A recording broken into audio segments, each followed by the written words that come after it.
고백을 하죠. 복음 하나면 충분하다. 예수님 한 분이면 충분하다. 근데 이게 안 와닿죠. 뭐가 안 와닿냐면 좀 더 구체화시켜서 우리에게 와야 된다. 그러니까 복음 하나면 충분하다. 우리가 고백하고 막연하게 우리가 알고는 있고 분명한 진리인데도 그러면 어떻게 우리가 복음 하나로 충분하면 살까? 이제 이런 부분에 고민을 하게 되면서 그러면서 기독교가 만들어진 게 교리예요. 교리. 그러니까 교리가 이 복음 하나면 충분하다라고 하는 것을 디펜스를 해주려고 이제 교리라는 것이 만들어졌고, 그래서 지금 우리가 수요기도에 복음과 교리, 지난주에는 기도하는 부분에 주님의 기도 이렇게 해서 4번 걸쳐서 말씀을 들었고, 오늘은 이제 새롭게 십계명이라고 하는 부분에 대해서 이 복음과 교리의 십계명 첫 번째에 대해서 우리가 이제 말씀을 살펴보려고 하는 것입니다. 즉, 왜 복음 하나면 충분하다고 하는데 왜 또 다른 말씀들, 다른 것들을 우리에게 주셨을까? 이런 부분이 있다는 거예요. 여러분, 십계명, 우리가 주님의 기도는 잘 이해하고 있지만 우리가 십계명은 여러분 너무나도 잘 알지만 우리랑 전혀 상관이 없는 듯한 그런 부분인데, 이제 먼저 우리가 알아야 될 것은 과연 십계명이 우리한테 필요한가라고 하는 거예요. 오늘 김일순 집사님, 저희 교회 김일순 집사님이 이제 지금 수술 좀 아까 한 1시간, 2시간 전에 제가 문자를 보냈는데 막 수술실로 들어가는 중이라고 이렇게 하면서 이제 수술을 지금 막 하시는 그 중에 있는 것 같습니다. 이제 끝났을 텐데, 제가 그 집사님을 만나게 됐을 때 굉장히 강력하게 기억나는 게 하나 있어요. 그분은 제가 개척을 하고 난 다음에 그분은 저희 제 교회, 전에 교회 근처에서 식당을 운영하고 계셨는데, 제가 그곳에 딱 밥 먹으러 갔는데 그 식당 안에 뭐가 있냐면 검은 색깔로 옛날 촌스러운 여러분 아시잖아요. 신명조 그 채로 십계명이 딱 거기 써 있는 거. 십계명 첫째 나 외에 다른 신을, 대부분 뭐냐면 거기에 무슨 좀 약간 예쁘게 액자를 걸어서 조금 이렇게 감동적인 글, 뭐 침묵, 뭐 긴 고백, 뭐 짧은 글, 뭐 이렇게 해서 나누는데 그게 아니라 십계명. 그래가지고 거기다 첫째, 둘째 그래가지고 성대 학생들 많이 오는데 그 10가지 계명을 그냥 딱 써 있는 거예요. 나중에 들어봤더니 그 십계명을 너무 붙이고 싶어가지고 이제 글씨를 잘 쓰는 성대 학생한테 부탁을 해서 이제 그걸 써가지고 와가지고 그냥 붙여놓은 겁니다. 무식하게 믿는 거예요. 무식하게. 하여튼 십계명을 딱 붙여서 제가 그렇게 저는 모태 신앙인데 식당에 가서 십계명을 내가 붙인 적을 본 적도 없고, 그리고 또 다른 분 교인 집에 갔는데 십계명 붙인 적을 한 번도 본 적이 없어요. 제가 태어나가지고. 근데 그분은 십계명을 딱 붙여놔가지고 첫째, 둘째 그래서 10가지 계명을 쫙 붙여놓은 거예요. 굉장히 인상에 남아있었습니다. 그때요. 나중에 물어봤더니 자기는 그냥 그게 몰랐고 그냥 십계명이 좋아서 그랬다라는 거예요. 그런데 여러분, 복음 하나면 충분한데 우리가 이 땅에서 그러면 십계명을 주님이 주셨는데 먼저 우리가 알아야 될 것은 이 십계명이 정말 우리한테 필요한가? 이게 맞아야지만, 그래 내가 십계명을 정말 내가 열심히 믿고 열심히 섬겨야지, 십계명을 중심으로 내가 복음에 대한 어떤 힘을 가지고 살아야지, 이렇게 정리할 수 있을 터인데, 십계명이 정말 우리한테 필요한가? 근데 이게 현대에 필요한가? 이것을 먼저 알아야 된다는 거죠.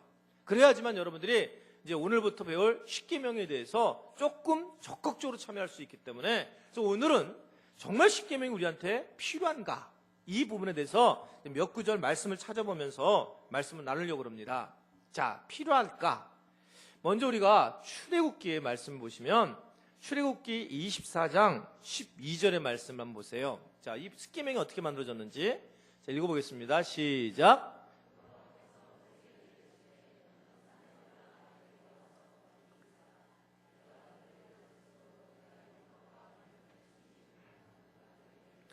예, 12절에 보면 내가 율법과 계명을 어떻게? 친히 기록한 돌판을 내게 주리라. 아주 중요한 포인트는 뭐냐면, 십계명의 아주 중요한 포인트는 하나님이 친히 만들어서 주셨다, 이렇게 이제 선언을 하고 있는 거예요. 성경에 이런 부분이 거의 없죠. 친히 만들었다. 여러분, 율법 같은 경우는 친히 만드시지 않았어요. 근데 이거에 대해서 십계명은 친히 만들었다라고 말씀하고 있어요. 신명기 9장 10절을 봐도 더 구체적으로 얘기를 하고 있는데, 자, 2 돌판을 주시죠. 시작. 여호와께서 2 돌판을 내게 주셨나니 그 돌판의 글은 하나님이 손으로 기록한 것이요.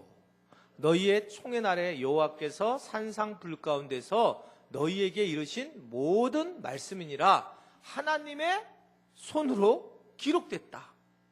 그러니까 이 십계명 자체가 이 표현 자체가 이 상상을 초월하는 표현을 하고 있는 거예요. 그러니까 하나님이 너무 필요해서 십계명을 실제로 직접적으로 친히 기록하셨다. 이게 출애굽기와 신명기를 통해서 십계명이 얼마나 중요한가라는 것을 우리에게 말씀을 하고 있습니다. 즉 하나님께서는 이 친히 돌판을 모세에게 주셨다는 거예요. 여러분, 자 이게 그러니까 우리가 십계명이 정말 필요한가를 지금 제가 알고 싶다는 거예요. 근데 친히 쓰셔서 주셨는데 여러분 기억하세요? 하나님께서 이 십계명을 처음 한번 써서 이 친히 써가지고 열심히 써가지고 모세에게 줬는데 모세가 어떤 일을 벌였습니까? 네, 모세가 하나님이 열심히 써서 줬는데 이 모세가 십계명을 탁 가지고 내려오죠. 떨레떨레 내려왔더니 40일 동안 있다가 딱 내려왔더니 그 밑에 뭐 하고 있는 거예요? 예, 금송아지에 절하면서 막 연병을 떨고 있는 거죠. 난리짓을 하고 있는 거예요. 이렇게 딱 올라갔는데 뭐 이들이 왜냐면 이거 옛날에 왕년에 섬겼던 우리 그 금송아지가 한번 놀다 가자 그 옛날이 좋았다 이러면서 막 난리를 치고 있는 거예요. 금송아지에게. 그러니까 이게 모세가 성깔 있잖아요. 모세 성깔 있는 거 유명하죠. 예, 모세의 성깔 우리보다 훨씬 성깔 더러운 분이세요. 그 모세는 그냥 살인을 하잖아요. 살인을 성질이 나가지고 우리가 뭐 성경에 나오는 인물이시니까 근데 성경이 그냥 그분이 변해가지고 온 지면에 사람보다 뭐 온유함이 더하더라 그렇게 얘기를 하고 있지만 우리는 알아요. 하여튼 성격이 굉장히 안 좋았다는 걸. 우리는 그래서 모세 때문에 굉장히 위로를 받는 사람들이잖아요. 모세가 참 성격이 참 나쁘다 이게. 근데 이게 나쁘다는 걸 우리가 아는 것은 급하고 성격이 굉장히 날카롭다고 하는 것은 하나님이 친히 써준 이 돌비입니다. 여러분 이 돌비를 가지고 툭 나왔다가 아무리 잘못해도 이스라엘 백성들이 이 금송아지에게 막 절을 하고 난리치더라도 일로 와봐 니네들. 그리고 딱 내려놓고 돌비를 일로 와. 너희들 누가 이래라 그래서 혼내는 게 여러분 일반적인 얘기잖아요. 이게 일반적인 얘기. 그렇잖아요. 여러분 아무리 화가 나도 여러분들 이렇게 새벽기도 갔다 왔는데 집에 왔는데 성경책 끼고 들어왔는데 애들이 막 난리쳤단 말이에요. 애들이 막 난리쳐. 아무리 화가 올라도 그래도 이걸 집어던지면서 여러분 아무리 그래도 이게 성경 확 집어던지면서 그럴 수 있겠어요? 있군요. 죄송해요. 정말 나는 그럴 수 없다고 생각해. 아무리 그래도 이게 말씀, 우리는 이게 하나님이 한 게 아니라 이게 인쇄소에서 성서공회에서 한 거임에도 불구하고 이걸 집어던질 수 없죠. 우리는요. 여러분 근데 모세는요. 나와가지고 돌개비를 했는데 친히 내가 써서 이 돌비를 만들었는데 가지고 내려와가지고 그걸 보면서 막 화가 나가지고 이거를 집어던져 버렸어요. 우리는 성품이 그렇게 참 솔직하고 이렇게 거친 우리는 모세를 참 좋아합니다. 우리랑 같은 종족에서 얼마나 감사한지 몰라요. 우리보다 좀 뛰어나서. 이게 딱 그랬는데 여러분 근데 하나님이 친히 쓴 거라는 거예요. 근데 하나님이 친히 썼어요. 그래서 깨트리니까 하나님이 그 다음에 딱 올라오는 걸 모세가 아차 한 거죠. 아차. 그리고 다시 올라가서 하나님 하나만 더 써주세요. 그랬더니 하나님이 뭐라고 말하냐면 모세야 내가 쓸 때 10가지 확실하게 얘기할 때 네가 암송하지 않았니? 가서 밑에 가서 다시 네가 기억해가지고 그래서 1번부터 10번까지 다 하나하나 네가 써라 이랬어요. 두 번째 돌비도 하나님께서 그냥 해주신 것을 볼 수가 있습니다. 다시 성경을 암송해서 쓰라고 하지 않으셨어요. 여러분 출애굽기 34장 1절의 말씀에 이렇게 말씀해요. 시작. 여호와께서 모세에게 이르시되 너는 돌판 돌을 처음과 같이 다듬어 만들라. 드린 처음판에 있던 말들을 내가 그 판에 또 쓰겠다. 여러분 아멘? 여러분 이게 십계명을 하나님이 또 써주시겠다는 거예요. 그러니까 한 번 깨트린 거를 너는 돌판 다시 만들어 와라. 그러니까 하나님 성품이 얼마나 좋으신지 모르는 거죠. 일단 두 번째 성품에 대한 것을 우리가 말하는 건 아니지만 그 돌판에 쓰겠다라고 말씀하고 있고 출애굽기 34장 28절에도 보게 되면 다시 보세요. 시작. 모세가 여호와와 함께 40일 40야를 거기 있으면서 떡도 먹지 아니하였고 물도 마시지 아니하였음에 여호와께서는 언약의 말씀 곧 십계명을 그 판들에 기록하였느니라. 아멘. 기록하셨더라. 그러니까 지금 뭘 말씀을 드리냐면 지금 우리하고 지금 현재하고 아무 상관이 없는데 하나님께서 그렇게 돌비 깨트린 걸 다시 또 만들어라, 그리고 다시 쓰면서 꼭 해라, 이걸 후대에 꼭 남기고 싶어서 이렇게 하나님께서 왜 이렇게 십계명을 강조하셨을까? 직접 쓰시면서 그랬을까? 여러분, 이 성경은 누가 썼어요? 이 성경. 다 아시잖아요. 지금 우리가 지금 확신만부터 시작하잖아요. 이게 성경 누가 썼어요? 성령의 영감을 받은 누가? 사람들이 썼어요. 몇 명이.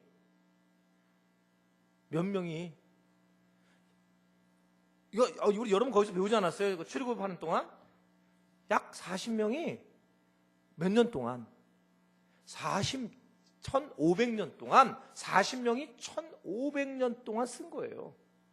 이거 누가 썼다고요? 사람들이. 근데 십계명은 하나님이 두 번째 돌비까지 직접 쓰셨다. 이게 왜 그럴까? 그러니까 여러분, 이 십계명을 왜 하나님께서 이렇게 직접 쓸 정도로 도대체 무슨 이유가 있는데 십계명을 직접 관심 있게 쓰셨을까? 하나님이 친히 쓰신 게 십계명입니다. 그렇다면 이 십계명에 뭔가 비밀이 있는 거 아니냐는 거예요. 근데 우리는 지금 십계명에 대해서 아까 제가 얘기했잖아요. 김일순 집사님네 갔더니 십계명을 딱 써있는데 막 속으로 저 신비적으로 믿냐, 구약적으로 율법적으로 믿네, 혼자 이러고 제가 있었는데 사실은 보면 도대체 무슨 이야기가 거기 써있는데 하나님이 직접 이것을 강조하셨을까? 뭐 때문에 그러셨을까? 그러니까 첫 번째 생각해야 될 것은 우리가 지금 하나님이 이걸 쓰셨다는 이유는, 이렇게 쓰셨다는 것은 지금 우리한테 이 십계명이 소용이 있다는 거예요, 없다는 거예요? 있다는 것을 어느 정도 알려준다는 거죠. 있다. 아주 되게 중요한 부분의 하나구나 라는 것을 알려준단 말입니다. 또 하나는 신명기 5장 1절부터 3절의 말씀을 보면, 자, 우리 한 목소리로 볼게요. 시작. 모세가 온 이스라엘을 불러 그들에게 이르되, 이스라엘아, 오늘 내가 너희들의 귀에 말하는 규례와 법도를 듣고 그것을 배우며 지켜 행하라. 우리 하나님 여호와께서 호렙산에서 우리와 언약을 세우셨나니 이 언약은 우리 조상들과 세운 것이 아니요 오늘 여기 살아있는 우리 곧 우리와 세우신 것이라. 이게 무슨 소리예요? 신명기는 여러분, 신명기는 이게 같이 들어갔던 사람들이 아니라 후대에 있었던 사람들이에요. 그 뒤에 40년 뒤에 마지막 신명기가 이 5장이 시작되는 부분이 어떤 부분이냐면, 이제 새로운 앞서간 전 세대 사람들 거의 죽고 이제 새로운 세대 40년이 지난 그런 시대에 있었던 사람들에게 설명을 하는 부분인데, 십계명을 상기시켜주는 그런 상황인데, 이때 모세가 얘기하는 말이 뭡니까? 모세가 하는 말이 뭐냐면, 니네 십계명 옛날 사람들을 위해서 그런 게 아니라 누구를 위해서 그렇다는 거예요. 바로 지금 현재 너희들을 위해서 이 십계명이 기록되어 있다. 그러니까 우리와 함께 맺은 언약이다. 여러분, 이들은 40년 전에 태어난 사람들이었는데 결국 지금 현재의 이 십계명이 영향력이 있는 걸로 나타난다는 겁니다. 그러니까 우리가 이 십계명 자체가 과연 정말 우리의 복음으로 사는 삶에 어떠한 도움이 될까라고 할 때에 하나님께서 말씀하시는 건 뭐냐면, 이것은 너희 조상들과 세운 것이 아니라 지금 우리와 세웠다라는 것, 여러분 이것을 분명히 알 수 있기를 바랍니다. 그래야지 십계명이 도대체, 그래야지만 여러분들이 좀 정확하게 알아야지만 이건 너무 중요한 거구나, 이것을 우리가 이해할 수 있기 때문에 그래요.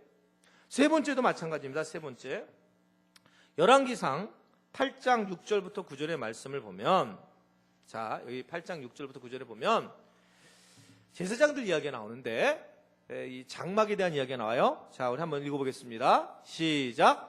제사장들이 여호와의 언약궤를 자기의 처소로 메어 드렸으니 곧 성전의 내소인 지성소 그룹들의 날개 아래라. 그룹들이 그 궤 처소 위에서 날개를 펴서 궤와 그 채를 덮었는데, 채가 길므로 채끝이 내소 앞 성소에서 보이나 밖에서는 보이지 아니하며 그 채는 오늘까지 그곳에 있으며. 자, 9절 시작.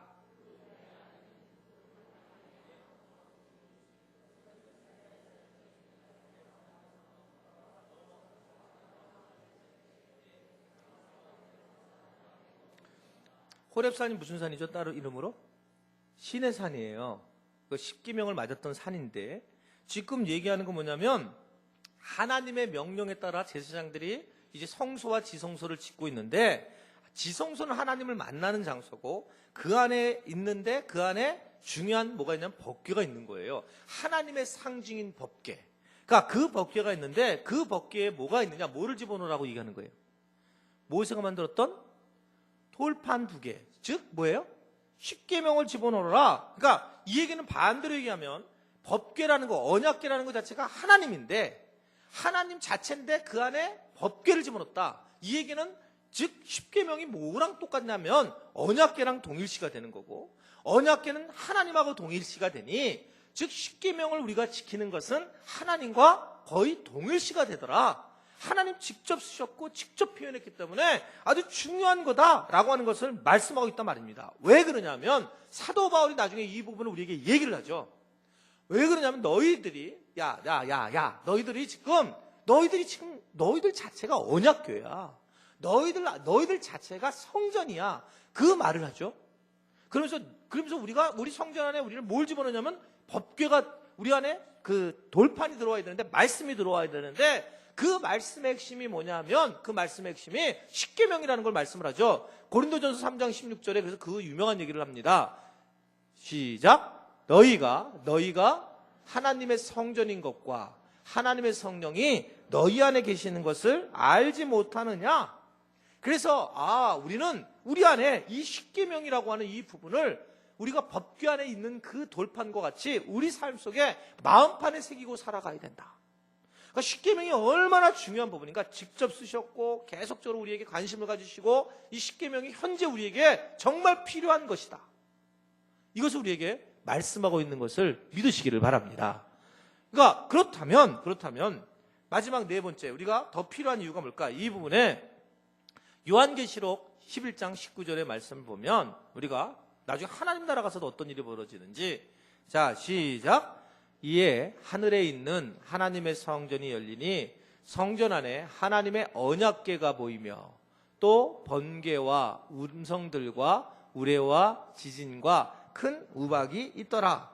이 요한이 하나님 나라를 봤더니 그곳에 하나님의 뭐가 보인다는 거예요? 언약궤 안에는 바로 십계명이 있는데 십계명이 그것이 있다는 것이 보이더라 말입니다. 즉 하나님의 나라에 가서 그게 보인다 이 얘기라는 초점을 두기보다는 하나님 나라에 갈 때까지 이 십계명의 정신을 본받아서 가야 된다. 그러니까 우리가 하나님 나라 갈 때까지 십계명의 정신을 본받아 갔을 때에, 그것이 필요할 때에 우리가 살아가면서 기준이 필요하단 말입니다. 보고만 하면 충분합니다. 아멘. 예수님 한 분이면 충분합니다. 이 땅에 주님밖에 없습니다. 아멘.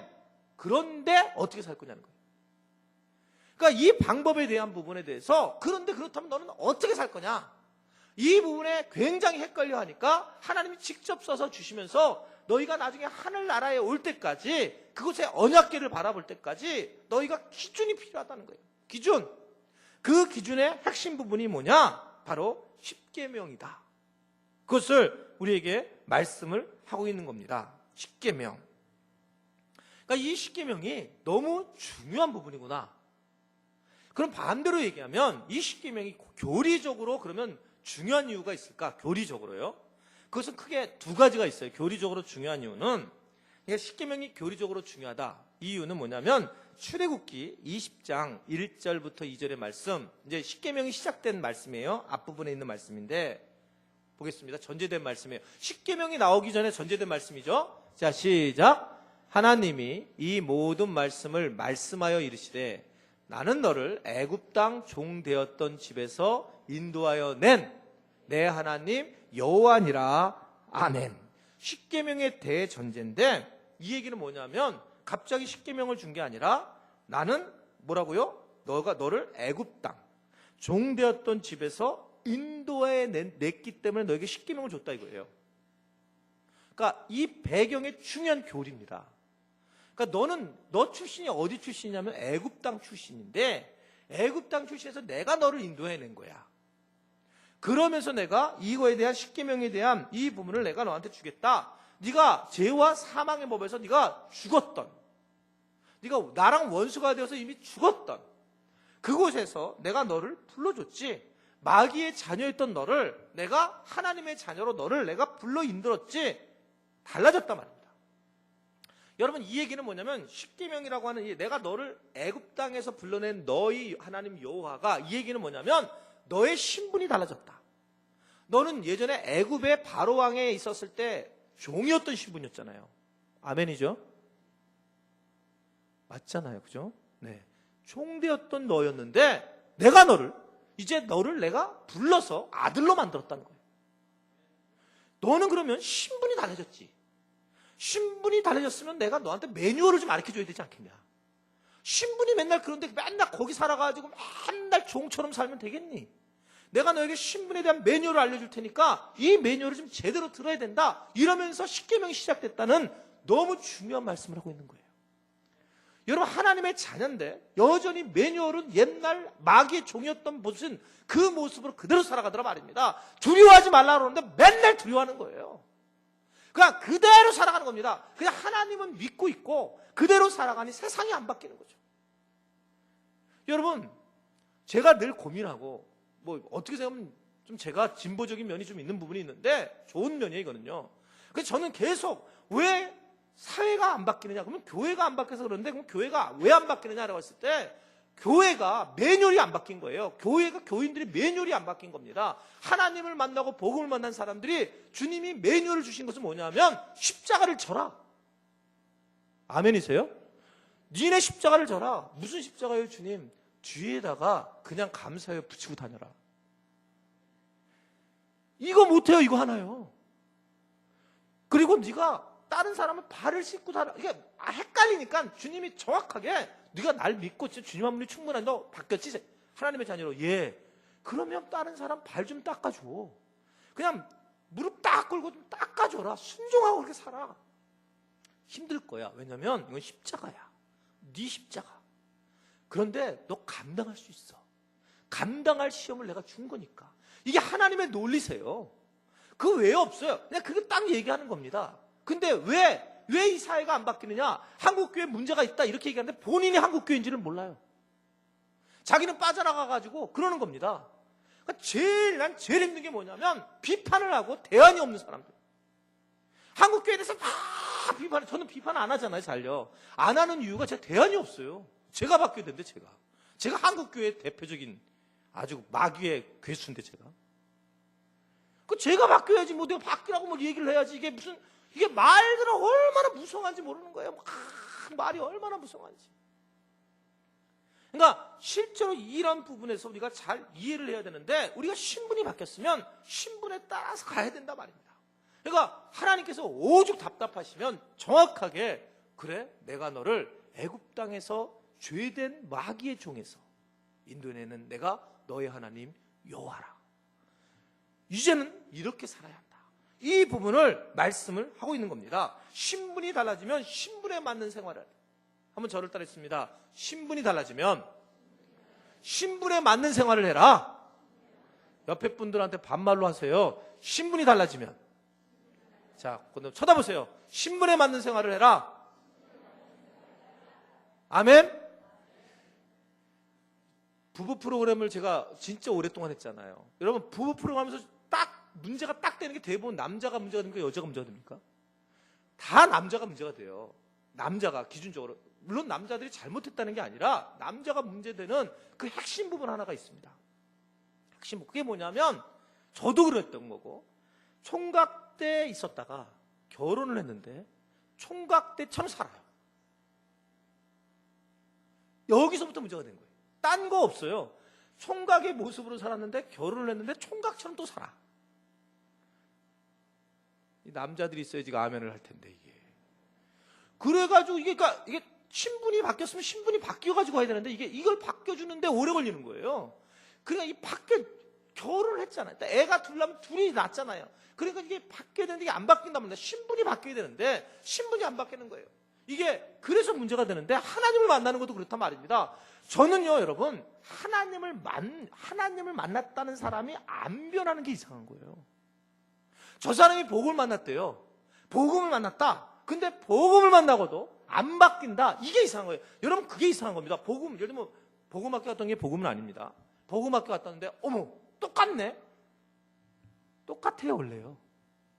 그게 중요한 게 아니고 진짜 저 사람이 복을 만나면 그냥 당연하게 변화된다. 당연하게 바뀌어야 된다는 거죠. 그게 왜냐면 삶의 매뉴얼이 바뀌는 거기 때문에. 그럴 수밖에 없는 것이 너무나도 당연한데 그렇지 우리가 못한다는 거죠. 이게 참 어렵습니다. 어려운 거예요. 우리가 부부도 마찬가지지만 하물며 죄인으로 죽었던 우리가 생명을 얻은 거예요. 새 생명을 얻었는데 영적인 그 놀라운 생명의 은혜를 경험했는데 당연히 사는 방법이 죽은 사람들하고는 다르잖아요. 죄와 허물로 죽었던 너희를 살리셨도다. 죄와 허물로 죽었던 이것은 강시들은 강시처럼 살아야 되잖아요. 이러고 살아야 되잖아요. 강시들은요. 그들은 죽었으니까. 근데 예수 안에 있는 사람은 생명이 있고 예수를 모르는 사람은 생명이 없느니라. 그러니까 생명이 있는 사람들은 다르게 살아가는 것이 너무나도 당연하기에 오늘 우리에게 뭘 주셨냐면 주님은 십계명을 주셨다는 걸 믿으시기를 바랍니다. 그러면 십계명이 궁금해지잖아요. 야, 이게 참 그렇다면 이거 정말 대단히 중요하구나. 교리적인 중요함이 여기 또 하나 있어요. 그러나 또 하나는 뭐냐면 여러분 십계명은 하나님의 사랑과 사람의 사랑을 확인시켜주는 아주 중요한 역할을 하기 때문에 그렇습니다. 하나님의 사랑과 사람의 사랑을 제가 우리 강의를 가면 이걸 제일 많이 쓰는 본문인데 우리가 이 세상에 왜 왔을까요? 예, 우리는 이 세상에 사랑을 하러 왔습니다.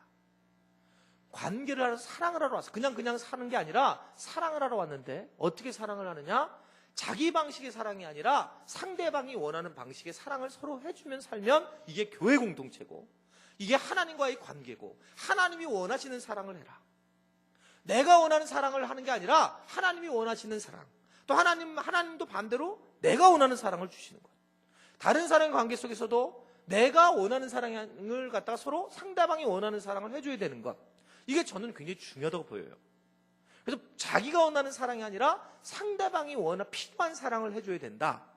우리는 이 땅에 온 이유를 한번 저를 따르겠습니다. 우리는 사랑하러 왔다. 그냥 사는 게 아니라는 거예요. 그냥 대강 살지 말라는 거죠. 우리 교회가 부부 프로그램을 하는 결정적 계기가 된 이유가 대강 살아서 안 된다고 보는 거예요.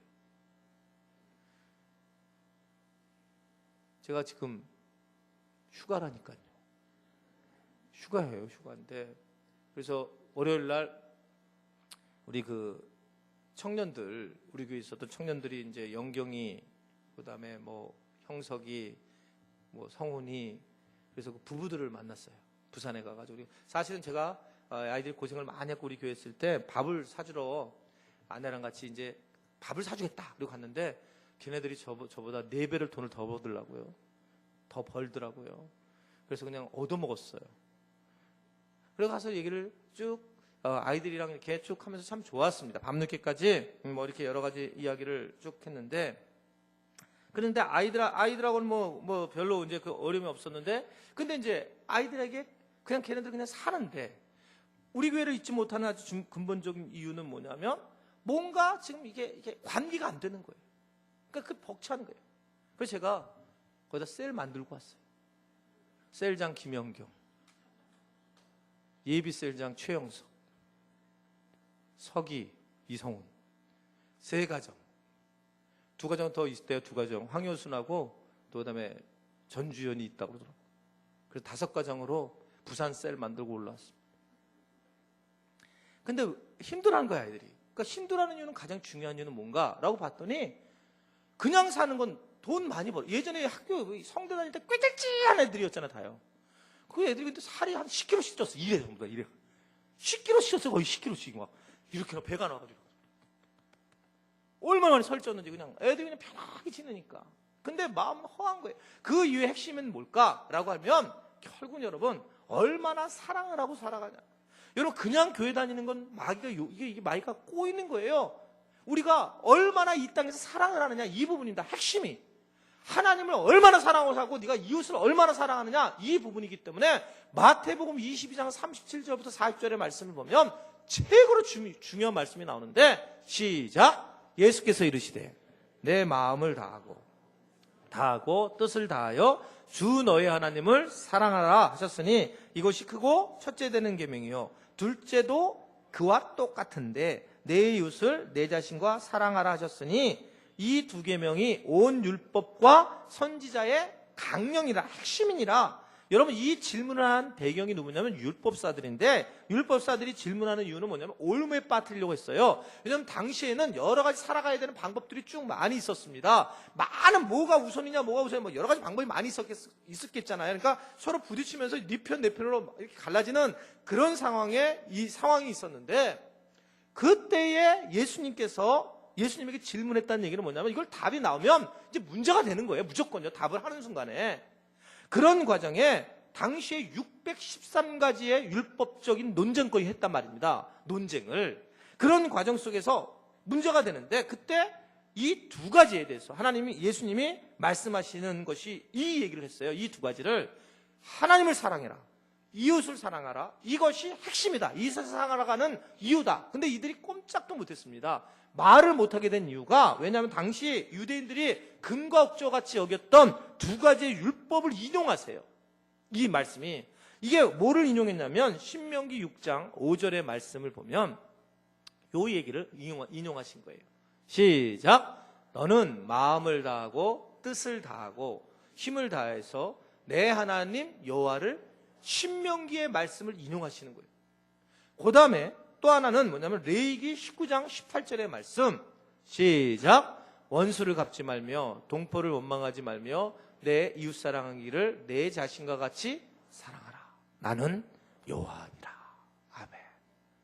이 두 가지 일이 정말 큰과 옥조같이 여겼던 율법이 있었는데 이 두 가지를 탁 정리를 해서 주님이 말씀하시니까 이들이 헉 하고 그들이 다 내려놓을 수밖에 없는 상황이 됐다라고 하는 것을 말씀을 하고 있습니다. 여러분 이 두 구절인데 이게 십계명하고 도대체 무슨 상관이냐는 거예요. 여러분 십계명을 암송 거의 하시죠? 암송한다고 여러분 천국 가는 거 아닙니다.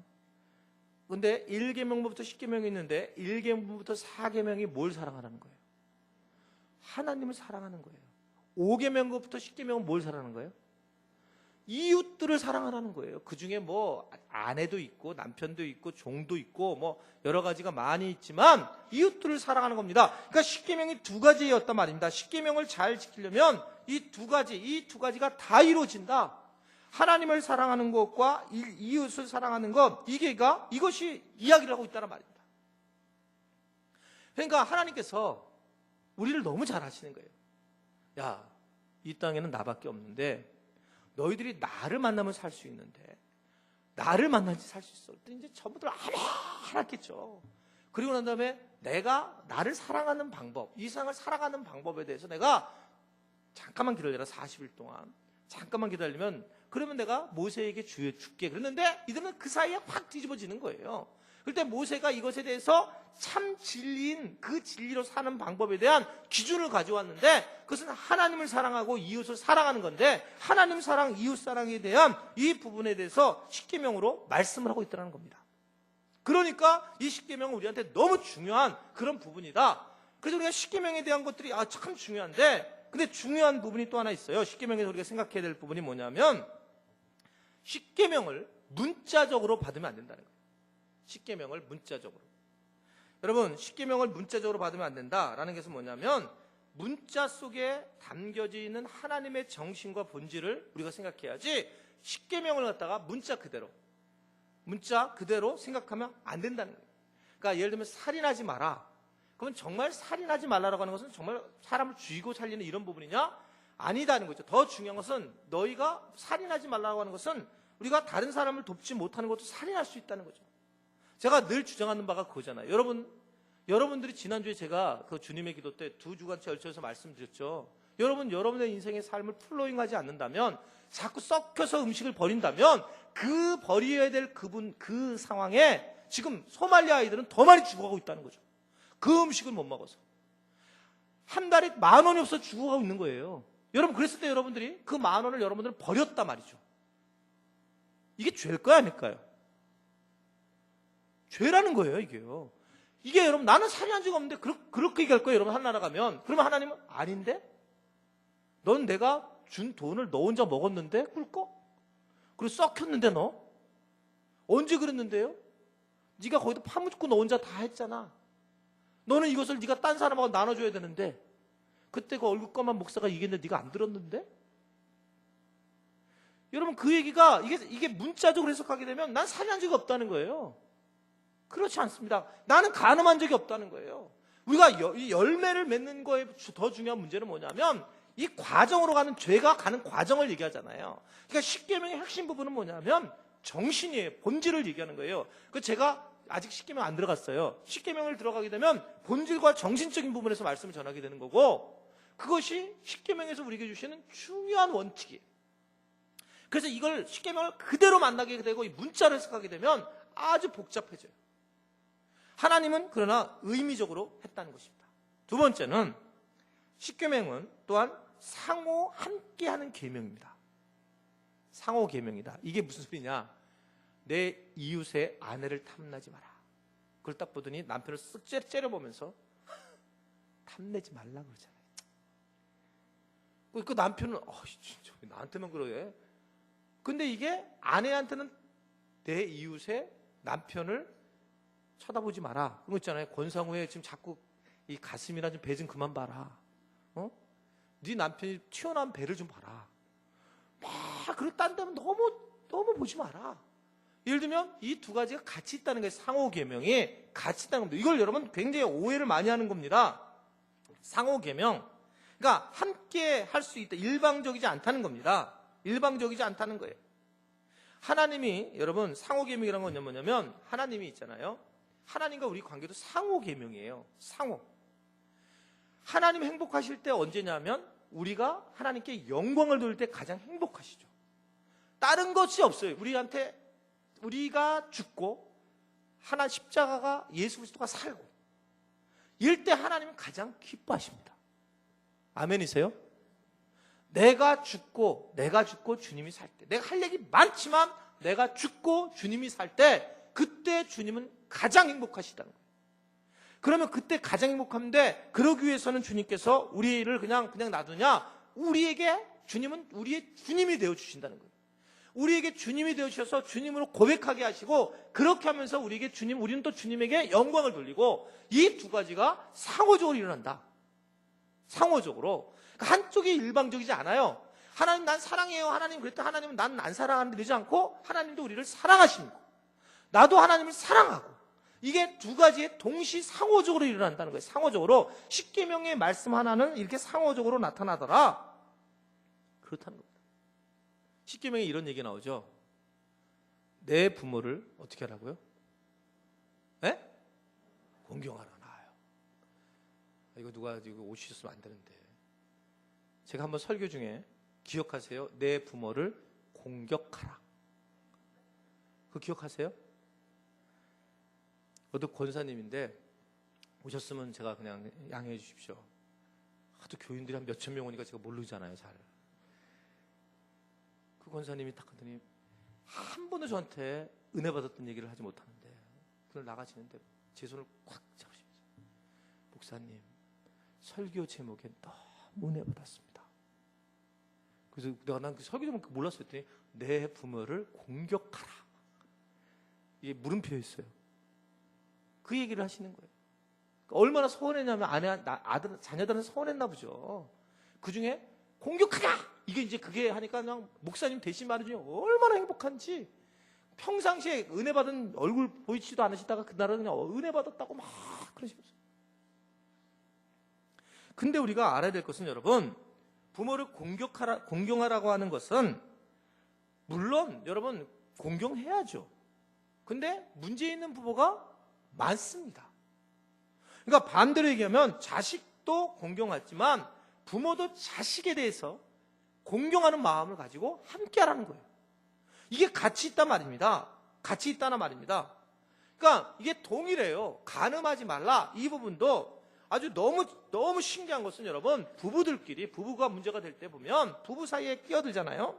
그러면 이 사람 얘기 들으면 완전히 진짜 반대편에 있는 사람은 죽일 년이고 이쪽에 놓으면 완전 죽일 놈이에요. 진짜 연놈으로 얘기할 수밖에 없어요. 뭐 세상에 이런 인간들이 있구나. 이게 있잖아, 한쪽만 듣고 만나서 이쪽 듣고 이쪽으로 보면요, 정말 힘든 얘기, 정말 아픈 얘기를 안 하고 기가 동일한 사건을 어떻게 그렇게 돌려서 얘기를 하는지 저는 양쪽이 다 듣고 있잖아요. 이렇게 다. 근데 이게 너무 놀라운 거예요.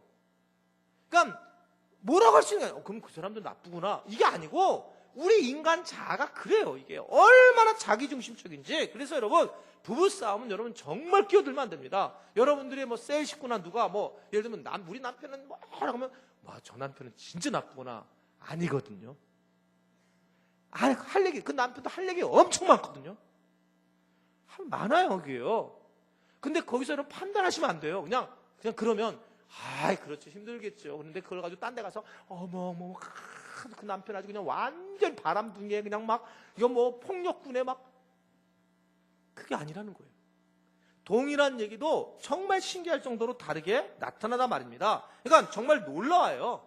자기가 한 행동에 대해서는 설명도 하지 않고 이야기도 안 하고, 우리는 그래서 죄의 존재들이라는 거죠. 그러니까 나중에 이게 하도 우리 주님도 힘드니까 요한복음 8장에 보게 되면 이 간음한 여인 사건이 오는데 이거 해결을 어떻게 하느냐? 아주 간단해. 율법에 의하면 돌로 쳐 죽이라는 거예요. 율법에 의해서 끝내버리면 되는데 지금 헷갈리는 거예요, 주님이. 간음한 여인이 정말 저 여자가 간음을 정말 한 건가? 저 여인의 입장에서 보면 간음을 했는지 안 했는지 이게 궁금한 거예요. 그리고 이렇게 돌로 쳐 죽이라고 하는 이 인간들은 간음을 했는지 안 했는지. 얘네들은 정말 그러면 정말 안 했나? 그러니까 주님이 고맨고매다가 너무 지혜로우신 주님. 정말 기가 막힌다. 이게 성경이 이게 만약에 이게 만약 성경이 거짓말이라 그래서 저는요, 만약에 그러더라도 이 주님이 하신 모든 행동을 보면 진짜 이게 어디 소설로 이게 될 얘기입니까? 이게 하나님의 거예요, 이게 가이사의 거예요, 이러니까 뭐라 그래요? 이거?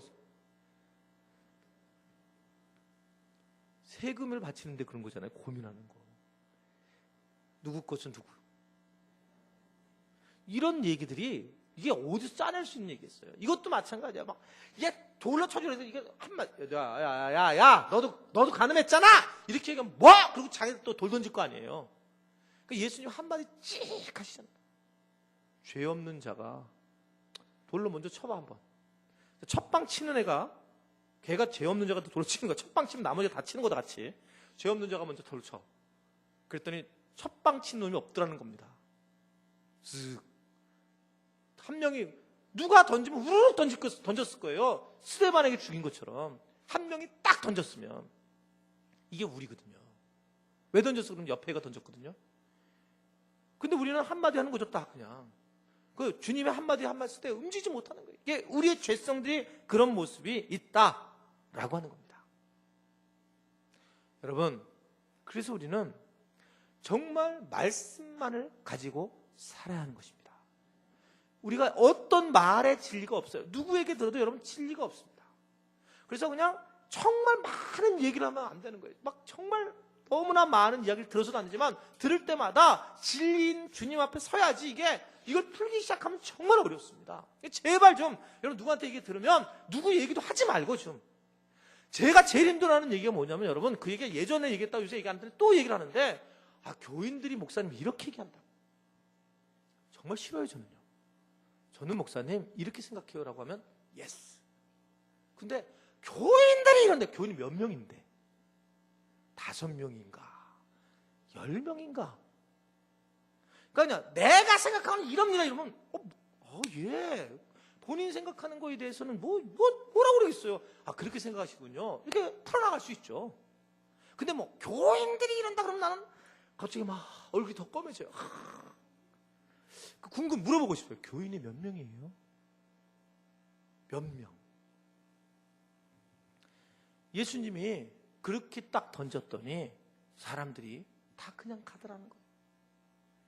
여러분, 우리가 이 계명이라는 그래서 말씀만을 가지고 살아가야 되기 때문에 주님이 하나님께서 어떻게 하든 이 방법이 없구나. 그래서 내가 십계명을 너희한테 줄 수밖에 없다. 그래서 그냥 깨트리고 막 모세가 분노를 하고 그냥 없애버릴 수 있는 상황에도 불구하고 다시 계명을 해서 다시 십계명을 주셨다는 것입니다. 이제 말씀 끝났는데 휴가를 해서 끝났어요 이제. 내용을 하나도 안 보면 좀 문제가 있잖아요, 그죠? 그래서 내용 하나만 보고 마치겠습니다. 그러면 계명의 내용을 보면 첫째 돌판과 둘째 돌판인데, 첫째 돌판은 하나님의 사랑에 대한 거고, 둘째 돌판은 인간의 사람에 대한 사랑인 건데, 첫째 돌판에 대한 얘기만 하고 말씀 마치고 다음 주에 계속하겠습니다. 첫째 돌판의 1계명이 뭐냐면, 1계명이 뭐예요? 너 외에, 나 외에 다른 신을, 다른 신들이 내게 있게 말지니라. 다른 신들을 있게 하지 마라 라고 하신 말씀이에요. 여러분, 나 외에 다른 신들을 내게 있게 하지 마라, 이 얘기는 두 가지의 의미가 있습니다. 하나는 뭐냐면, 첫째 의미는 다른 신들 중에 하나님을 믿는 게 아니야. 여러 신들 중에 하나님을 믿는 게 아니라 오직 이 땅에는 주님밖에 없다, 이 말을 하고 있는 거예요. 다른 신들이 있는 것이 아니라, 그 중에 여러 것이 있는 것이 아니라 말이에요. 당시에는, 여러분, 이 기회 되면 이제 곧 우리가 시작하죠. 이제 우리 곧 할 거예요. 이제 어떻든 외국으로 우리가 나가서 땅 밟기도 하고 그러는 과정 속에서 지금 우리가 이제 가야 될 발칸은 이스라엘이 아주 가깝습니다. 이스라엘이 가까워요. 그래서 조금 돈을 더 들이면 이스라엘 성지를 갈 수 있는 기회가 많아요. 뭐 바울 성지는 바로 우리가 같이 가는 데고, 발칸이 이미 우리 간 것처럼 여기는 겁니다. 지금 갔으니까 조금만 더 하면 이스라엘은 이제 바로 갈 수 있어요. 얼마 가까워서 아주. 근데 이스라엘에 가게 되면, 뭐 이집트나 가게 되면 뭐가 있냐면, 지금 골동품에 이렇게 박물관에 가잖아요. 그러면 이 딱정벌레, 개구리, 그래서 이런 그리고 구렁이, 이런 모양들이 계속 만들어져 있어요. 그러니까 당시에 이 유대인 사람들이 어떤 게 있냐면 여러 신들을 섬겼다는 거예요. 우리도 마찬가지잖아요. 우리도 무슨 장독대 신, 우리도 그잖아요. 고무신은 신인가 아닌가? 그냥 고무신이지 참. 하여튼 느티나무 신, 달림신, 이러잖아요. 그렇지만 그들이 이런 토테미즘, 애니미즘 사상들이 어디든지 있기 때문에 그런 신들을 이게 드렸단 말입니다. 그러니까 여러 신들이 있기 때문에, 그렇기 때문에 그 중에 그냥 주님 한 분 믿을 수 있다. 이게 좀 더 강력하게 나타나는 거 인도라고 그랬잖아요. 인도는 가면 예수님 믿으라면 예스 믿는데 번호가 쭉 갔는데 예수님이 지금 잊어버렸다 하나가 몇 번인지. 저 지난번에 설교할 때 기억한다. 일단 100 몇 번이에요. 번호 신들이 쭉 있는 것 중에 그 예수님 예스 믿는다는 거예요. 여러분, 이게 얼마나 어려운 줄 아세요? 한 분밖에 없다. 이게 부딪혀야 되는데, 딱 부딪혀야 되는데, 그건 참 어려운 겁니다. 그냥 믿을게. 그리고 딱 저기다 첩으로 집어넣는 거예요, 예수님을요. 여러 신들 중에 꽁치신, 이런 게 어디서 시작되냐면 그때부터 시작돼 있단 말입니다. 여러분, 근데 오늘 첫 번째 주님이 말씀하시는 것은, 그렇게 그러면 십계명이 중요한데, 나 외 다른 신들을 내게 있게 말지니라. 그러면 현대판에 우리에게는 다른 신들이 없을까? 없을까? 100% 있을까예요. 뭡니까? 너무나 저는 정말 분명하게 느끼는 거는, 제가 건축을 안 했으면 이 경험이 없었을 건데, 정말 돈에 대해서 다들 섬기고 있다는 걸 알았어요. 충격적이었습니다, 저는 개인적으로. 정말 무섭구나. 어느 한 명도 안 빼놓고 저 자신도 거기에 들어가 있지만 우리는 돈을 섬기고 있다. 그리고 여러분, 정말 돌아가면서 와서 설교 한번 해봤으면 좋겠어요. 무슨 설교냐면 헌금 설교. 돈만 나오면 갑자기요, 전체가 정말 작아집니다. 정말 신기할 정도. 자, 우리가 헌금 설교를 해야 된다 말아야 된다 이럴 때 어떻게 해야 될까? 제가 늘 갈등을 해요, 헌금 설교에 대해서. 여러분 어떻게 생각하세요? 헌금 설교를 해야 됩니까? 말아야 됩니까? 해야 되겠죠. 해야 되겠는데, 많은 사람들이 목사님이 정말 한옥교면동교회 참 목사님 정말 좋다 그러면 그 중에 여러 꼽는 것 중에 하나가 뭐냐면, 목사님은, 이 교회 목사님은 헌금 설교를 안 해요. 이게 너무 당연한 것이, 이게 있잖아요. 세상적인 걸로 완전 넘어가는 겁니다. 근데 여러분 생각해 보세요. 정말 하나님이 원하실까? 여러분, 우리는 분명한 것은 하나님이 헌금을 정말 원하시는 걸까? 재물을 정말 원하시는 걸까? 그런데 성경은 뭐라고 했냐면 계속적으로 물질과 마음이 같다. 그러면 하나님이 그 물질을 바치는 분들은 당연히 이것에 대해서 하나님에 대한 마음이 있는 사람들이죠. 당연히 있는 사람입니다. 근데 그걸 그냥 놔둔다. 아예 얘기하지 않는가. 성경은 뭐라냐면 헌금을 잘못 내가지고 속여서 죽은 사람이 있는데, 죽은 사람이 있잖아요. 죽은 사람이. 근데 그걸 가만히 놔둬야 되는가? 여러분 정말 이건 딜레마예요. 저는요, 제가 우리 교인들한테 제가 글을 리얼하게 쓴 적이 있었습니다. 지금 제가 조금 들어갔어요. 리얼하게 쓰는 거를. 너무 나를 보이는 게 힘들어하는 거야, 교인들이. 내가 힘든 게 아니라. 그때 제가 막 정말 리얼하게 썼을 때는 이 헌금에 대한 부분에 대해서 제가 너무 힘들어했어요. 이 헌금에 대한 부분들이. 정말 헌금 정말 이해가 안 되는 거예요. 우리 수요기도 안 나오시는 분이세요. 제가 얘기를 했어요. 그러면 11조를 안 하세요. 근데 11조를 하는데 정말 걱정해서 제자 훈련 다 받고 다 받았어요. 근데 정말 11조를 저분이 안 해서 이거는 뭐 헌금이 아니라 했잖아요. 11조는 하나님의 건데. 그러고 나서 아파트를 이사 갔는데 아파트가 3배, 30%확 떠버린 거예요. 30% 손해를 봤어요. 재산에. 그래서 제가 하셔야 됩니다. 라고 얘기했어요. 제가 우리 교회에서 헌금 11조 하라는 분은 내가 총 3가정이 있습니다. 3가정. 지금까지. 직접 얘기한. 기도하다가 도저히 못 견뎌가지고 제가. 2분을 하세요. 2분. 그 가정은 지금도 안 하세요. 엄청나게 손해를 봤는데 하셔야 됩니다. 넉넉히 할 수 있는 분이세요. 근데 이 부분에 정말 마음이 너무 힘들어요. 제가요. 이게 걱정된다. 막 이런 부분이 있단 말입니다.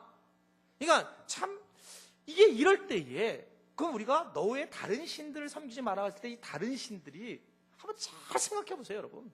사람마다 다른 신들이 분명히 있어요.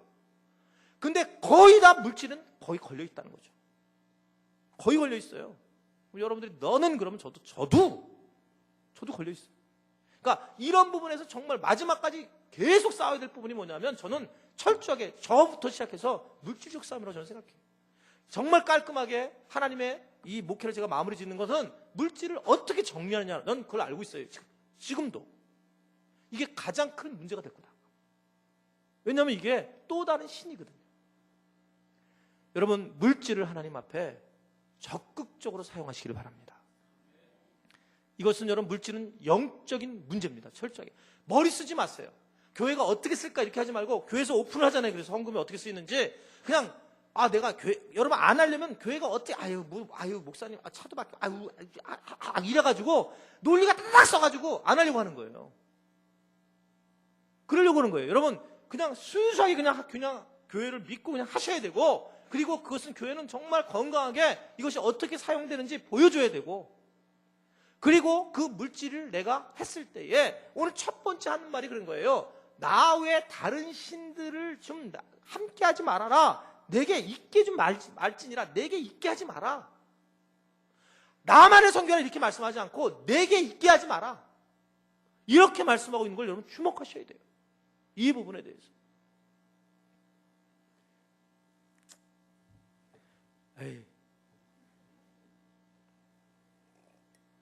오늘 저는 휴가예요. 흥분하게 하면 안 돼요. 바다도 그의 것이라. 육지도 그의 것이라. 그가 만드셨고 그의 것이라. 아멘이세요? 여러분 10계명을 기억하십시오. 첫 번째 계명. 다른 것들이 내게 있게 말지니라. 마지막 의미 두 번째 의미는 유일하신 하나님을 만났다면 그분만을 섬겨야 한다라고 하는 것을 말씀하고 있는 겁니다. 많은 사람들이 오해하는 것은 하나님을 찾으려고 난리하는 거예요. 이번에 청년들을 만났는데 내내 그 얘기입니다. 하나님을 정말 찾으려고 힘드니까 오다 보면 하나님 없습니다 이렇게 얘기를 하는 거예요. 그러니까 하나님을 찾으려고 애를 씁니다. 그런 고백을 하는데 여러분 잘 생각해 보세요. 얼마나 웃기는 고백인지. 우리가 바다에 가서 바다를 찾을 수 있습니까?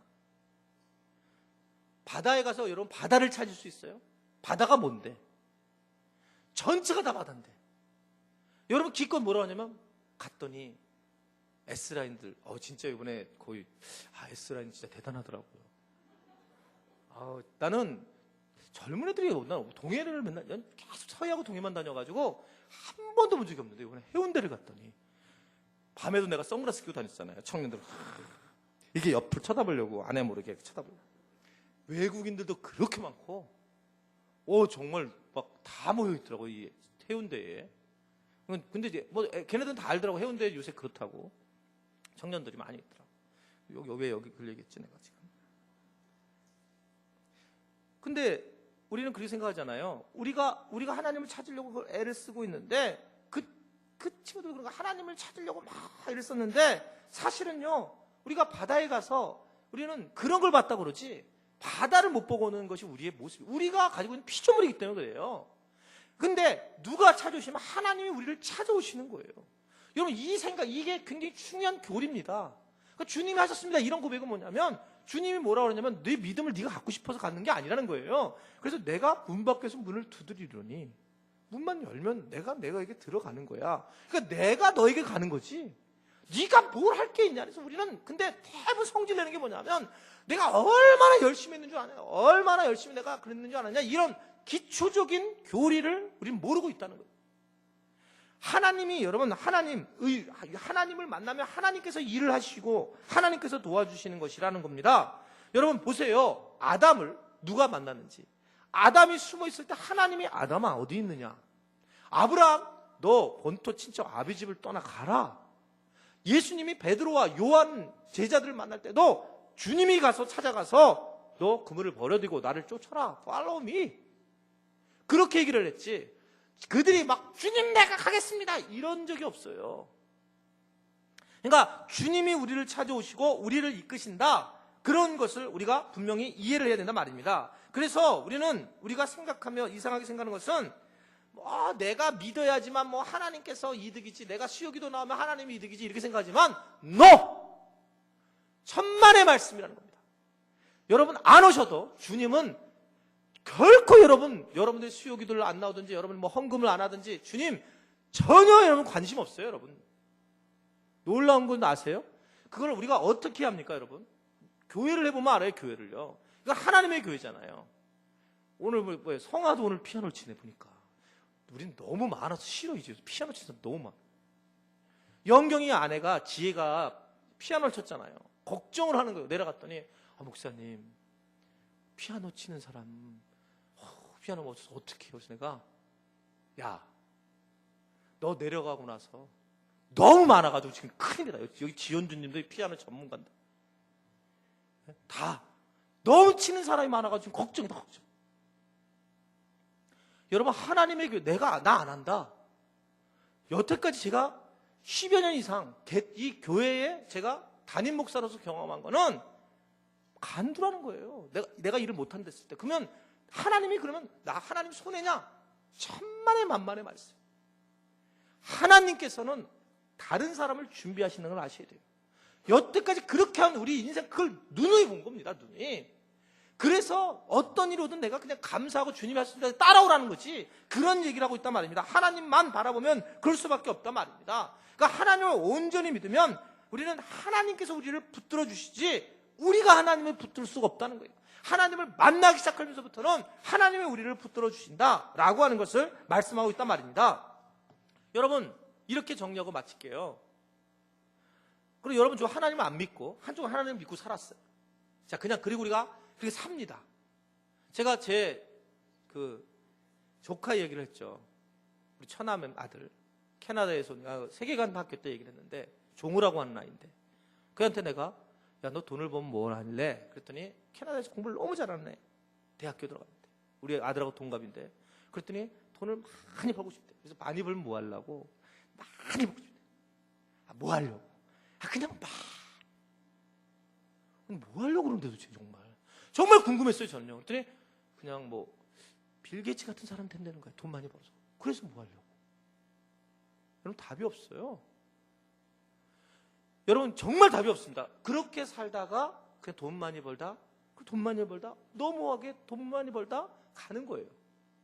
근데 하나님을 만난 사람들, 하늘 꿈을 갖게 된 사람들은 돈을 많이 벌면 뭐 할래? 발칸 가는 비행기 좀 우리 교인들한테 내려고 그러는데요. 뭐 하려고? 복음을 전하려고요. 어디서? 발칸에서요. 왜? 주님께서 하라고 그러는데요. 이런 사람하고 이 가슴에 사는 사람하고 이 심장이 여러분 심장이 어떨 것 같아 이게요? 왜 발칸 가는 게 더 힘들다고요? 꿈을 가진 사람과 저는 여러분 갈지 안 갈지를 나는 모른다고 생각해요. 그러나 우리 교인들 100% 갈 거예요. 그거는 여러분 제가 워낙 가지고 특기예요. 특기 장기. 돈 때문에 걱정하지 마세요. 돈 때문에. 그 꿈 자체를 마찬가지입니다. 여러분 만약에 우리가 하나님을 만나고 점심을 못하면 그렇단 말입니다. 우리는 여러분 하나님을 안 만났으면 우리는 어떻을까? 하이데거가 그런 얘기했는데 정말 와닿는 얘기잖아요.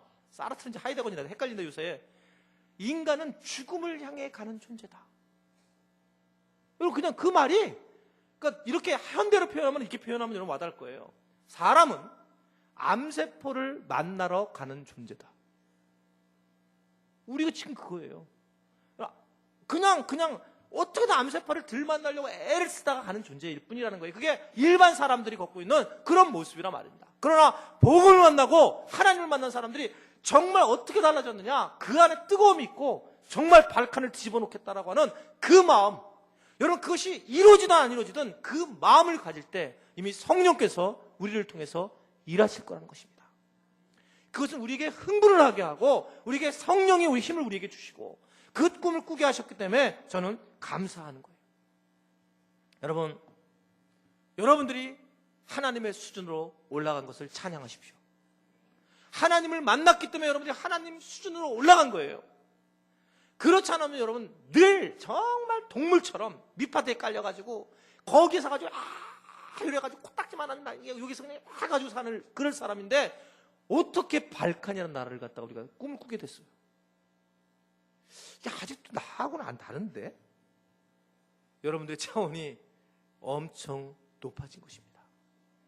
여러분들이 세계를 품은 거예요. 왜냐하면 하나님을 만났기 때문에. 하나님은 열방의 아버지이시기 때문에 그래요. 하나님이 율전동의 아버지가 아니라 열방의 아버지이시기 때문에. 그러기 때문에 우리는 그 아버지를 만나고 우리가 바뀌었기 때문에. 그때 우리는 정말 이것만으로도 그냥 감사한 겁니다. 그냥 하나님 만난 것만으로도 그냥 감사한 거예요. 그런 놀라운 신분이 되었던 우리가 그런 존재가 됐다는 것이 얼마나 감사한지.